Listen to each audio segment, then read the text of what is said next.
ಶಾಸಕ ಬಾಲಕೃಷ್ಣ ಅವರು ಮೊನ್ನೆ ತಾನೇ ಒಂದು ಕಾರ್ಯಕ್ರಮದಲ್ಲಿ ಮಾತನಾಡಿದಂಥ ವಿಚಾರ ಏನಿದೆ, ಗ್ಯಾರಂಟಿ ಸ್ಕೀಮ್ಗಳನ್ನು ನಮ್ಮ ಸರ್ಕಾರ ಇದ್ರೆ ಅಥವಾ ಲೋಕಸಭೆಯಲ್ಲಿ ಒಳ್ಳೆ ರಿಸಲ್ಟ್ ಬಂದರೆ ಮಾತ್ರ ಕಂಟಿನ್ಯೂ ಆಗುತ್ತೆ ಅನ್ನೋ ಹೇಳಿಕೆ ಏನಿದೆ ಅದು ಈಗ ವಿವಾದಕ್ಕೆ ಕಾರಣ ಆಗಿದೆ. ಅದಕ್ಕೀಗ ಸ್ಪಷ್ಟನೆ ಕೊಡುವಂಥ ಕೆಲಸವನ್ನು ಸಿಎಂ ಮಾಡಿದ್ದಾರೆ.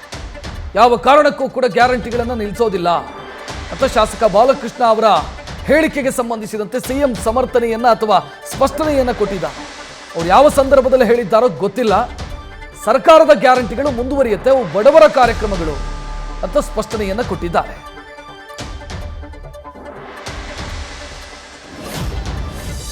ಸರ್ ಕಾಂತರಾಜ್ ಆಯೋಗದ ಯಾವ ಕಾರಣಕ್ಕೂ ಹೊಸ ಅದನ್ನೆಲ್ಲ ಇಂಪ್ಲಿಮೆಂಟ್ ಮಾಡಿ ಪರಿಣಾಮಕಾರಿಯಾಗಿ ಏನಾದ್ರು ದೃಷ್ಟಿಯಿಂದ ಇಟ್ಕೊಂಡು ನಾವಂತೂ ಯಾವ ಕಾರಣಕ್ಕೂ ನಿಲ್ಲಿಸಲ್ಲ. ಗೊತ್ತಾಯ್ತಾ? ಅವು ಮುಂದುವರಿತವೆ. ಇದು ಬಡವರ ಕಾರ್ಯಕ್ರಮಗಳು. ಈ ಬಗ್ಗೆ ಹೆಚ್ಚಿನ ಡೀಟೇಲ್ ನೀಡೋದಕ್ಕೆ ನಮ್ಮ ಪ್ರತಿನಿಧಿ ಶಿವಪ್ರಸಾದ್ ನೇರ ಸಂಪರ್ಕದಲ್ಲಿ. ಶಿವಪ್ರಸಾದ್, ಇದು ಬಾಲಕೃಷ್ಣ ಮೊದಲನೆಯವರಲ್ಲ ಈ ರೀತಿ ಮಾತನಾಡ್ತಾ ಇರೋದು. ಈ ಹಿಂದೆ ಸಿಎಂ ಅವರ ಪುತ್ರನೂ ಕೂಡ ಇದೇ ಧಾಟಿಯಲ್ಲಿ ಮಾತನಾಡಿದ್ರು. ಯಾಕೆ ಇದು ಪದೇ ಪದೇ ಪ್ರಸ್ತಾಪ ಆಗ್ತಾ ಇದೆ? ಅಂದ್ರೆ ಲೋಕಸಭಾ ಎಲೆಕ್ಷನ್ನಲ್ಲಿ ಒಳ್ಳೆ ರಿಸಲ್ಟ್ ಬರಲಿ ಅನ್ನೋ ಕಾರಣಕ್ಕಾಗಿ ಈ ರೀತಿ ಮಾತನಾಡ್ತಾ ಇರೋದ ಕಾಂಗ್ರೆಸ್ ನಾಯಕರು? ಖಂಡಿತವಾಗಿಯೂ ರಕ್ಷತ್, ಈಗಾಗಲೇ ಲೋಕಸಭೆ ಚುನಾವಣೆ ಸಮೀಪಿಸ್ತಾ ಇರ್ತಕ್ಕಂಥ ಈ ಸಂದರ್ಭದಲ್ಲಿ ಸಹಜವಾಗಿ ಕಳೆದ ಸಾರ್ವತ್ರಿಕ ಚುನಾವಣೆಯಲ್ಲಿ ಯಾವ ರೀತಿ ಗ್ಯಾರಂಟಿ ಯೋಜನೆಗಳ ವಿಚಾರ ಕುರಿತಂತೆ ಚುನಾವಣೆಗೆ ಹೋಗಿದ್ರೋ ಅದೇ ಮಾದರಿಯಲ್ಲಿ ಈಗ ಲೋಕಸಭೆ ಚುನಾವಣೆಯಲ್ಲೂ ಕೂಡ ಗ್ಯಾರಂಟಿ ಯೋಜನೆಗಳ ವಿಚಾರ ಕುರಿತಂತೆ ಅನೇಕ ಕಾಂಗ್ರೆಸ್ ನಾಯಕರು ಮಾತನಾಡ್ತಾ ಇದ್ದಾರೆ. ಪ್ರಮುಖವಾಗಿ ಗ್ಯಾರಂಟಿ ಯೋಜನೆಗಳ ವಿಚಾರ ಕುರಿತಂತೆ ಯಾವ ಭರವಸೆಯನ್ನು ಕೊಟ್ಟಿದ್ವೋ ಅದೇ ಮಾದರಿಯಲ್ಲಿ ಈಗ ಲೋಕಸಭೆ ಚುನಾವಣೆಯನ್ನ ಅನುಸರಿಸೋದಿರ್ಬೋದು, ಅದನ್ನ ಎದುರಿಸತಕ್ಕಂಥ ವಿಚಾರ ಕುರಿತಂತೆ ಹಲವು ನಾಯಕರು, ಕಾಂಗ್ರೆಸ್ ನಾಯಕರು ಪ್ರಸ್ತಾಪ ಮಾಡ್ತಾ ಇದ್ದಾರೆ.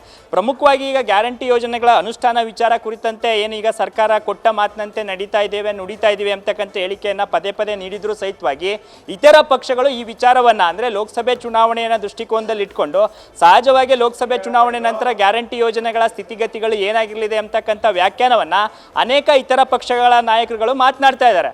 ಒಂದು ವೇಳೆ ಕಾಂಗ್ರೆಸ್ ಏನಾದರೂ ಲೋಕಸಭೆ ಚುನಾವಣೆಯಲ್ಲಿ ಕಳೆದ ಸಾರ್ವತ್ರಿಕ ಚುನಾವಣೆಯಲ್ಲಿ ಬಂದಂತ ಫಲಿತಾಂಶಕ್ಕೆ ಏನಾದರೂ ವ್ಯತಿರಿಕ್ತವಾದಂಥ ಫಲಿತಾಂಶ ಬಂದ್ರೆ ಅಂದ್ರೆ ಕಾಂಗ್ರೆಸ್ ಏನೋ ಒಂದು ಟಾರ್ಗೆಟ್ನ ಹಾಕೊಂಡಿದೆ 20ಕ್ಕೂ ಹೆಚ್ಚು ಸ್ಥಾನಗಳನ್ನು ಗೆಲ್ಲಬೇಕು ಎಂಬತಕ್ಕಂಥ ನಿಟ್ಟಿನಲ್ಲಿ ಅದಕ್ಕೆ ಪೂರಕವಾದಂಥ ಅಂಕಿಅಂಶಗಳು ಬರದೇ ಹೋದಂಥ ಸಂದರ್ಭದಲ್ಲಿ ಸಹಜವಾಗಿ ಗ್ಯಾರಂಟಿ ಯೋಜನೆಗಳನ್ನು ನಿಲ್ಲಿಸಲಾಗುವುದು ಎಂಬತಕ್ಕಂಥ ಚರ್ಚೆಗಳು ಕೂಡ ಶುರುವಾಗಿದೆ. ಇದಕ್ಕೆ ಪೂರಕವಾಗಿ ಬಾಲಕೃಷ್ಣ ಸೇರಿದಂತೆ ಇತರ ನಾಯಕರುಗಳು ಕೂಡ ಪದೇ ಪದೇ ಮಾತನಾಡ್ತಾ ಇದ್ದಾರೆ. ನಾವು ಗ್ಯಾರಂಟಿ ಯೋಜನೆಗಳನ್ನು ಯಾವ ರೀತಿ ಕೊಟ್ಟ ಮಾತಿನಂತೆ ಮುನ್ನಡೆಸ್ತಾ ಇದ್ದಾವೋ ಒಂದು ವೇಳೆ ಲೋಕಸಭೆ ಚುನಾವಣೆಯಲ್ಲಿ ಏನಾದರೂ ಈ ರೀತಿಯ ಸ್ಥಾನಗಳು ಬರದೇ ಹೋದಂಥ ಸಂದರ್ಭದಲ್ಲಿ ಗ್ಯಾರಂಟಿ ಯೋಜನೆಗಳನ್ನು ನಿಲ್ಲಿಸೋದು ಸೂಕ್ತ. ಅಂದರೆ ಜನರಿಗೆ ವಿರೋಧವಾಗಿದೆ ಗ್ಯಾರಂಟಿ ಯೋಜನೆ ಎಂಬತಕ್ಕಂಥ ಅಭಿಪ್ರಾಯಕ್ಕೆ ವಿರುದ್ಧವಾದಂಥ ಒಂದು ಸಂದೇಶ ಬರಲಿದೆ ಎಂಬತಕ್ಕಂಥ ವಿಚಾರವ ಕುರಿತಂತೆ ಅನೇಕ ನಾಯಕರುಗಳು ಮಾತನಾಡ್ತಾ ಇದ್ದಾರೆ. ಹಾಗಾಗಿ ಸದ್ಯ ಈ ವಿಚಾರ ಕುರಿತಂತೆ ಅನೇಕ ನಾಯಕರು ತಮ್ಮ ಅಭಿಪ್ರಾಯವನ್ನು ವ್ಯಕ್ತಪಡಿಸಿದ್ರು ಸಹಿತವಾಗಿ ಲೋಕಸಭೆ ಚುನಾವಣೆ ಇರ್ಬೋದು, ಸಾರ್ವತ್ರಿಕ ಚುನಾವಣೆ ಇರ್ಬೋದು, ಇತರ ನಾಯಕರುಗಳ ಹೇಳಿಕೆಗಳು ಏನೇ ಇದ್ರೂ ಸಹಿತವಾಗಿ ಗ್ಯಾರಂಟಿ ಯೋಜನೆಗಳನ್ನು ಇನ್ನಷ್ಟು ಪರಿಣಾಮಕಾರಿಯಾಗಿ ನಾವು ಮುಂದುವರಿಸ್ಕೊಂಡು ಹೋಗ್ತೇವೆ ಅಂತಕ್ಕಂಥ ಸಿಎಂ ಹೇಳಿಕೆ ಏನಿದೆ. ಸಹಜವಾಗಿ ಲೋಕಸಭೆ ಚುನಾವಣೆ ವಿಚಾರ ಇರ್ಬೋದು, ಇತರ ನಾಯಕರುಗಳು, ಶಾಸಕರುಗಳು, ಸಚಿವರುಗಳು ಏನೆಲ್ಲ ಹೇಳಿಕೆಯನ್ನು ನೀಡಿದ್ರು ಸಹಿತವಾಗಿ ಗ್ಯಾರಂಟಿ ಯೋಜನೆಗಳಿಗೆ ಯಾವುದೇ ಅಡ್ಡಿ ಆತಂಕ ಇಲ್ಲ ಅಂತಕ್ಕಂಥ ಮಾತನ್ನ ಖುದ್ದು ಸಿಎಂ ಸಿದ್ದರಾಮಯ್ಯ ಅವರು ಹೇಳಿದ್ದಾರೆ.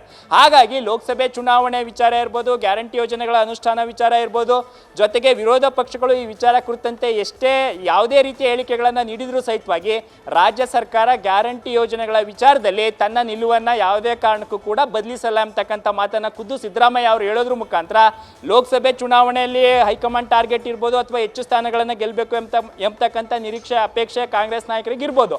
ಆದರೆ ಏನೇ ಫಲಿತಾಂಶ ಬಂದರೂ ಸಹಿತವಾಗಿ ಗ್ಯಾರಂಟಿ ಯೋಜನೆಗಳ ವಿಚಾರದಲ್ಲಿ ರಾಜ್ಯ ಸರ್ಕಾರ ಯಾವುದೇ ಬೇರೊಂದು ನಿರ್ಣಯವನ್ನು ತೆಗೆದುಕೊಳ್ಳೋದಿಲ್ಲ ಎಂಬತಕ್ಕಂಥ ಮಾತನ್ನ ಕಡಾಖಂಡಿತವಾಗಿ ಸಿಎಂ ಸಿದ್ದರಾಮಯ್ಯ ಅವರು ಹೇಳೋದ್ರ ಮುಖಾಂತರ ಸಹಜವಾಗಿ ಇತರ ನಾಯಕರುಗಳು ಅಂದ್ರೆ ಸ್ವಪಕ್ಷೀಯ ನಾಯಕರು, ಸಚಿವರಿರ್ಬೋದು, ಶಾಸಕರುಗಳು ಗ್ಯಾರಂಟಿ ಯೋಜನೆ ವಿಚಾರಗಳ ಕೂತ್ಕೊಂಡು ಏನು ಪ್ರಸ್ತಾಪ ಮಾಡ್ತಾ ಇದ್ದಾರೆ ಸಹಜವಾಗಿ ಲೋಕಸಭೆ ಚುನಾವಣೆಯನ್ನ ಮುಂದಿಟ್ಕೊಂಡು ಅಂದ್ರೆ ಹೆಚ್ಚು ಸ್ಥಾನಗಳನ್ನು ಗೆಲ್ಲಬೇಕು ಎಂಬತಕ್ಕಂಥ ಲೆಕ್ಕಾಚಾರದಲ್ಲಿ ಇದ್ರೂ ಸಹಿತವಾಗಿ ಸಹಜವಾಗಿ ಏನಾದರೂ ವ್ಯತಿರಿಕ್ತವಾದಂಥ ಫಲಿತಾಂಶದ ಆತಂಕ ಇದ್ದೇ ಇದೆ.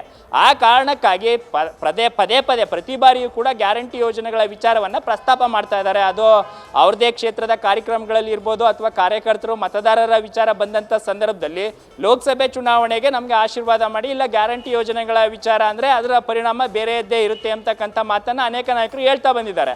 ಹಾಗಾಗಿ ಸಹಜವಾಗಿ ಸಿಎಂ ಸಿದ್ದರಾಮಯ್ಯ ಸ್ಪಷ್ಟವಾಗಿ ಹೇಳಿದ್ದಾರೆ, ಸ್ಪಷ್ಟ ನುಡಿಗಳಲ್ಲಿ ರಾಜ್ಯದ ಜನತೆಗೆ ಭರವಸೆ ಕೊಟ್ಟಿದ್ದಾರೆ. ಯಾವುದೇ ಕಾರಣಕ್ಕೂ ಕೂಡ ಗ್ಯಾರಂಟಿ ಯೋಜನೆಗಳ ವಿಚಾರದಲ್ಲಿ ಎರಡು ಮಾತಿಲ್ಲ, ಅಂದರೆ ಬೇರೆ ಆದೇಶವನ್ನು ಹೊರಡಿಸೋದಿಲ್ಲ, ಗ್ಯಾರಂಟಿ ಯೋಜನೆಗಳನ್ನು ಇನ್ನಷ್ಟು ಪರಿಣಾಮಕಾರಿಯಾಗಿ ಇಂಪ್ಲಿಮೆಂಟ್ ಮಾಡ್ತೀವಿ ಅಂತಕ್ಕಂಥ ಮಾತಿನ ಮೂಲಕ ಲೋಕಸಭೆ ಚುನಾವಣೆ ಇರ್ಬೋದು ಅಥವಾ ಅವರದೇ ಪಕ್ಷದ ನಾಯಕರುಗಳು, ಸಚಿವರು, ಶಾಸಕರು ಏನೇ ಹೇಳಿಕೆಗಳನ್ನು ಕೊಟ್ಟರೂ ಸಹಿತವಾಗಿ ಯಾವುದೇ ಕಾರಣಕ್ಕೂ ಗ್ಯಾರಂಟಿ ಯೋಜನೆಗಳಿಗೆ ಯಾವುದೇ ಅಡ್ಡಿ ಆತಂಕ ಇಲ್ಲ ಅಂತಕ್ಕಂಥ ಮಾತನ್ನು ಹೇಳೋದ್ರ ಮುಖಾಂತರ ಗ್ಯಾರಂಟಿ ಯೋಜನೆಗಳ ಇನ್ನಷ್ಟು ಪರಿಣಾಮಕಾರಿಯಾಗಿ ಮುಂದುವರಿಸ್ತೀವಿ ಅಂತಕ್ಕಂಥ ಮಾತನ್ನು ಖುದ್ದು CM ಸಿದ್ದರಾಮಯ್ಯ ಅವರು ಹೇಳಿದ್ದಾರೆ. ಸಹಜವಾಗಿ ಲೋಕಸಭೆ ಚುನಾವಣೆಯಲ್ಲಿ ಜನ ಯಾವ ರೀತಿ ತೀರ್ಪು ಕೊಡ್ತಾರೆ ಅಂತಕ್ಕಂಥ ಚರ್ಚೆಗಳ ನಡುವೆಯೂ ಪ್ರತಿಪಕ್ಷದ ನಾಯಕರುಗಳು ಈ ವಿಚಾರದಲ್ಲಿ ರಾಜಕೀಯ ಅಥವಾ ಗ್ಯಾರಂಟಿ ಯೋಜನೆಗಳಿಗೆ ಬ್ರೇಕ್ ಆಗ್ತಾರೆ ಅಂತಕ್ಕಂಥ ಮಾತನ್ನ ನಡುವೆಯೂ ಕೂಡ ಸಿದ್ದರಾಮಯ್ಯ ಅವರ ಸ್ಪಷ್ಟ ನುಡಿಗಳಲ್ಲಿ ಗ್ಯಾರಂಟಿ ಯೋಜನೆಗಳಿಗೆ ಯಾವುದೇ ಆತಂಕ ಇಲ್ಲ ಅಂತಕ್ಕಂಥ ಮಾತನ್ನ ಇವತ್ತು ಹೇಳೋದ್ರ ಮುಖಾಂತರ ಗ್ಯಾರಂಟಿ ಯೋಜನೆಗಳಿಗೆ ಇದ್ದಂಥ ಅಡ್ಡಿ ಆತಂಕಗಳನ್ನು ನಿವಾರಣೆ ಮಾಡ್ತಕ್ಕಂಥ ಸಾಹಸಕ್ಕೆ ಖುದ್ದು CM ಸಿದ್ದರಾಮಯ್ಯ ಎಂಟ್ರಿ ಆಗಿರ್ತಕ್ಕಂಥದ್ದು. ರಕ್ಷತ್, ಧನ್ಯವಾದ ಶಿವಪ್ರಸಾದ್ ಮಾಹಿತಿಗೆ. CM ಸ್ಪಷ್ಟನೆಯನ್ನು ಕೊಟ್ಟಿದ್ದಾರೆ. ಗ್ಯಾರಂಟಿ ಯೋಜನೆಗಳನ್ನು ನಿಲ್ಲಿಸೋದಿಲ್ಲ, 5 ವರ್ಷಗಳ ಕಾಲ ಇದು ಮುಂದುವರಿಯುತ್ತೆ ಅನ್ನೋ ಸ್ಪಷ್ಟನೆಯನ್ನು ಕೊಟ್ಟಿದ್ದಾರೆ. ಶಾಸಕ ಬಾಲಕೃಷ್ಣ ಅವರು ಮಾಡಿದಂಥ ಭಾಷಣ ಏನಿದೆ ಅದು ಚರ್ಚೆಗೆ ಕಾರಣ ಆಗಿತ್ತು. ವಿಪಕ್ಷಗಳು ಇದನ್ನು ಅಸ್ತ್ರವಾಗಿ ತೆಗೆದುಕೊಂಡಿದ್ವು. ಅಂದರೆ ಎಲ್ಲಿವರೆಗೆ ಅಂತಂದರೆ ಇವರು ಲೋಕಸಭಾ ಎಲೆಕ್ಷನ್ನವರೆಗೆ ಮಾತ್ರ ಈ ಗ್ಯಾರಂಟಿ ಯೋಜನೆಗಳನ್ನು ಕೊಡ್ತಾರೆ, ಇದು ಲೋಕಸಭಾ ಎಲೆಕ್ಷನ್ನ ಗಿಮಿಕ್, ಇದು ಅದಕ್ಕಾಗಿ ಗ್ಯಾರಂಟಿ ಯೋಜನೆಗಳನ್ನು ಇಂಪ್ಲಿಮೆಂಟ್ ಮಾಡಲಾಗಿದೆ ಅನ್ನೋದು ವಿಪಕ್ಷಗಳ ಟೀಕೆಯಾಗಿತ್ತು. ಅದಕ್ಕೆ ಈಗ CM ಸಿದ್ದರಾಮಯ್ಯ ಉತ್ತರ ಕೊಟ್ಟಿದ್ದಾರೆ ಅಥವಾ ಸ್ಪಷ್ಟನೆಯನ್ನು ಕೊಟ್ಟಿದ್ದಾರೆ. ಅವ್ರು ಯಾವ ಅರ್ಥದಲ್ಲಿ ಮಾತನಾಡಿದ್ರೋ, ಯಾವ ಸಂದರ್ಭದಲ್ಲಿ ಮಾತನಾಡಿದ್ರೋ ಗೊತ್ತಿಲ್ಲ. ಆದರೆ ಗ್ಯಾರಂಟಿ ಯೋಜನೆಗಳು ಬಡವರ ಪರವಾದಂಥ ಸ್ಕೀಮ್, ಅದನ್ನು ಯಾವ ಕಾರಣಕ್ಕೂ ಕೂಡ ನಿಲ್ಲಿಸೋದಿಲ್ಲ, ಅದು 5 ವರ್ಷಗಳ ಕಾಲ ಮುಂದುವರಿಯುತ್ತೆ ಅಂತ ಸ್ಪಷ್ಟನೆಯನ್ನು ಕೊಟ್ಟಿದ್ದಾರೆ.